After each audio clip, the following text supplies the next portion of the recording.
अजित का मतलब होता है अजय, जिन्हें जीता न जा सके। महाराष्ट्र की राजनीति में अजित पवार चुनावी अखाड़े में हमेशा विजेता रहे। अपने राजनीतिक गुरु शरद पवार के खिलाफ भी। महाराष्ट्र में शरद पवार और अजित पवार चाचा भतीजों की जोड़ी नंबर 1 कही जाती थी, लेकिन बाद में भतीजे ने चाचा से बगावत कर पार्टी पर नियंत्रण कर लिया। अजित पवार महाराष्ट्र के इकलौते भतीजे कहे जा सकते हैं जिन्हें बगावत करने पर भी जनता ने सराखों पर बिठाया, माफ किया। अगर बाला साहेब ठाकरे और राज ठाकरे की बात करें तो जनता ने राज ठाकरे को उस तरह समर्थन नहीं दिया, जबकि राज ठाकरे के तेवर बाला साहेब ठाकरे की तरह माने जाते हैं। लेकिन राज ठाकरे महाराष्ट्र की राजनीति में अभी तक अपनी वो पहचान नहीं बना सके। चाचा भतीजे की ऐसी ही एक और बगावत की कहानी मुंडे परिवार से जुड़ी है। चाचा भतीजे के बीच साल 2009 से ही तीखी नोक-झोंक चल रही थी, लेकिन जब गोपीनाथ मुंडे ने बीड के परली से बेटी पंकजा को चुना तो धनंजय मुंडे ने परिवार में बगावत करते हुए एनसीपी ज्वाइन कर ली। ये पारिवारिक कलह तब और बढ़ गई जब 2019 के चुनाव में धनंजय ने अपनी चचेरी बहन पंकजा मुंडे को परली विधानसभा सीट से हरा दिया।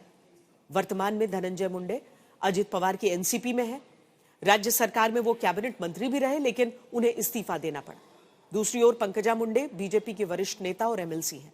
पंकजा मुंडे को फडणवीस सरकार में कैबिनेट मंत्री बनाया गया है। इस तरह महाराष्ट्र की राजनीति में चाचा भतीजे की जंग में जो कद अजित पवार ने हासिल किया, उसकी कोई दूसरी मिसाल नहीं है। जिस अस्पताल में मैं खड़ा हूँ वहाँ कार्यकर्ताओं की भीड़ लगी हुई है। दादा वापस आओ, हमको देखना है आपको मुख्यमंत्री होने को। वापस आओ दादा, वापस आओ।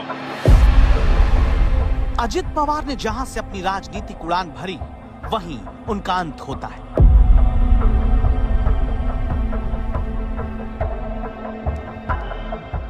बारामती से अजित पवार का जुड़ाव गहरा था, इसीलिए उनके जाने के बाद बारामती में जनता और समर्थकों के बीच में फर्क करना मुश्किल है। सब यही चाहते हैं कि उनके दादा वापस आकर उनके लिए काम करें, इस सबसे बड़ी मुश्किल घड़ी में साथ दें, जैसा वो पहले भी करते आए। अजित पवार जमीन से जुड़े नेता। बारामती में वो घर आने वाले करीब हर व्यक्ति को नाम से जानते थे, उनकी समस्याओं का हर वक्त समाधान सोचते थे। यही वजह है कि अजित अनंतराव पवार महाराष्ट्र की राजनीति में इकलौते भतीजे रहे जो अपने चाचा शरद पवार की छाया से निकलकर महाराष्ट्र की राजनीति में दादा बन बैठे।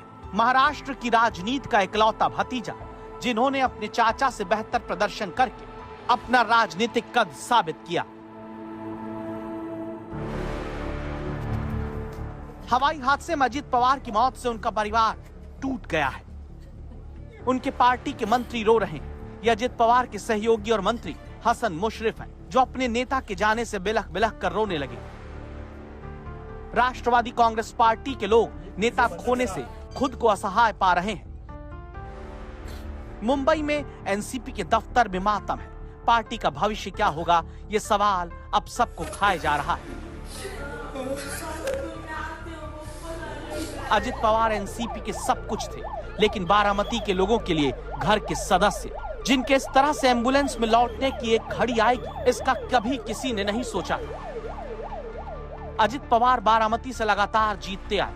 जनता के वो कितने लाडले रहे अंदाजा तो था, लेकिन जनता और पार्टी कार्यकर्ता के दिल में वो इस कदर बसे हैं, इसका पता अजित पवार के जाने के बाद ही लगा। खुद का बॉडी गिर गया, जैसे लगा कि हम शौक है। जो आग जो हमारी तरफ बहल रही थी, हमने सोचा इसमें दादा नहीं हो गए, लेकिन उधर से फोन आ गया कि इसमें ही दादा है। जब दादा को लेके गया, सफेद कपड़े कैसे हुए थे मैं नहीं बोल सकता, बहुत शौक। निशब्द है, निशब्द है। हम लोग को खुशी नहीं है कि दादा हमारे बीच में नहीं रहे।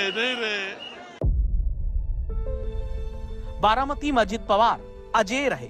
शरद पवार के बड़े भाई अनंतराव के बेटे अजित पवार चाचा के नक्शे कदम पर चलते हुए राजनीति में आए। 1991 में बारामती से लोकसभा चुनाव जीता, चाचा के लिए सीट छोड़ दी। 1991 से लगातार 8 बार बारामती विधानसभा सीट पर अजय रहे।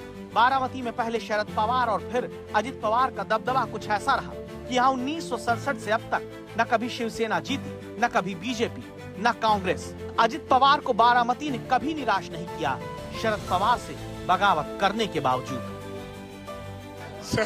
सब लोग मिलते थे, सब लोग। दादा दादा है तो हम है, और हमें तो दादा है, यही रणनीति चल रही थी। आप दादा ने कभी जात पात का राजकारण नहीं किया, सब विकास का किया। लेकिन आप ये बोल के फायदा नहीं है, मैं निःशब्द हूँ दादा के लिए बोलने के लिए। दादा हमारे लिए भगवान थे, हमारे लिए पिता थे, हमारे लिए एक परिवार थे। आप कितने साल से थे दादा के साथ? दादा को मैं जब से मेरे को समझ में आता है राजनीति, मेरे पिताजी उनके साथ, शरद पवार के साथ पहले 50 साल से थे। मैं 20 साल का था तब से दादा के पहले रैली में गया हूँ, दादा के पीछे हर वक्त में खड़ा रहता हूँ। मैंने उनको बोला था, आप मुझे राजनीति में नहीं ला सकते तो मुझे आपका बॉडीगार्ड बनाओ। मैं आप आज बॉडीगार्ड होता तो दादा को कुछ नहीं होने देता। यही मेरी ख्वाहिश थी दादा के पास। अजित पवार सुबह जल्दी अपना दिन शुरू करते और मौके पर ही फैसले लेने के लिए जाने जाते। उनकी पब्लिक इमेज एक ऐसे नेता की रही जो साफ साफ बात करते, लोगों को गोल मोल वादे करने के बजाय तुरंत हाँ या नहीं में जवाब देते। बारामती में अजित पवार की गहरी जड़ों ने उन्हें हर सियासी तूफान का मुकाबला करने की ताकत दी। वो महाराष्ट्र की राजनीति में एक प्रभावशाली हस्ती बनी, जिनकी प्रशासनिक दक्षता, बेबाक बोलने की शैली और राज्य के राजनीतिक परिदृश्य को नया आकार देने में उनकी भूमिका के सब कायल रहे। व्यक्तिगत मेरे लिए वो एक बहुत ही दमदार और दिलदार इस प्रकार के मित्र थे, और हम दोनों ने साथ में काफी संघर्ष का काल भी देखा है। मैं ऐसा मानता हूं कि इसके लिए हमारे पास कोई शब्द भी नहीं है, और उनके परिवार पर ये जो दुख आया है ये सहना बहुत कठिन है। इस दुख की बेला में हम सब लोग उनके साथ में हैं। एक बड़ा भाई हमारे में से गया है, ऐसी भी हमारी भावना है। इसलिए मैं उनको बहुत दुख भरी श्रद्धांजलि अर्पित करता हूँ। उनके परिवार को इस दुख से बाहर आने की शक्ति ईश्वर प्रदान करे। अजित पवार ने अपने चाचा शरद पवार के साय में ही सियासत सीखी, लेकिन समय के साथ उन्होंने खुद महाराष्ट्र की राजनीति में अपना मुकाम बनाया। एनसीपी में विभाजन के बाद ज्यादातर विधायक उनके साथ खड़े हुए। चुनावों में उन्होंने शरद पवार से बेहतर प्रदर्शन कर अपना राजनीतिक कद और वजूद दिखाया। इसकी वजह जनता से उनकी नजदीकी रही, जिसने उन्हें ये सब करने की ताकत दी। जिस अस्पताल में मैं खड़ा हूँ वहाँ कार्यकर्ताओं की भीड़ लगी हुई है। यहाँ 5 से 7 हजार कार्यकर्ता अंदर की तरफ और उससे भी ज्यादा कार्यकर्ता बाहर की तरफ है। पुणे से आप देख सकते हो रूपाली पाटिल और अलग अलग नेता आए हैं। सिर्फ पुणे और बारामती नहीं बल्कि पूरे महाराष्ट्र में जो अजित पवार को मानने वाले लोग हैं, अजित पवार के फॉलोअर्स हैं या फिर जो उनसे अक्सर प्यार से दादा बोलते थे, वे सभी लोग यहाँ आए हुए हैं। पिछली बार कब बात हुई थी? आपने तो अभी हाल ही में प्रवेश किया था। मेरा जब प्रवेश हुआ वही टाइम पे मेरी मुलाकात हुई थी और वही टाइम पे बात हुई थी। पर अभी भी यकीन नहीं हो रहा है कि दादा गए हैं। अजित दादा मेरे पुराने फ्रेंड थे दादा। दादा ने आपको सभी तरुणों को, युवकों को बहुत अच्छी तरह से संभाल लिया।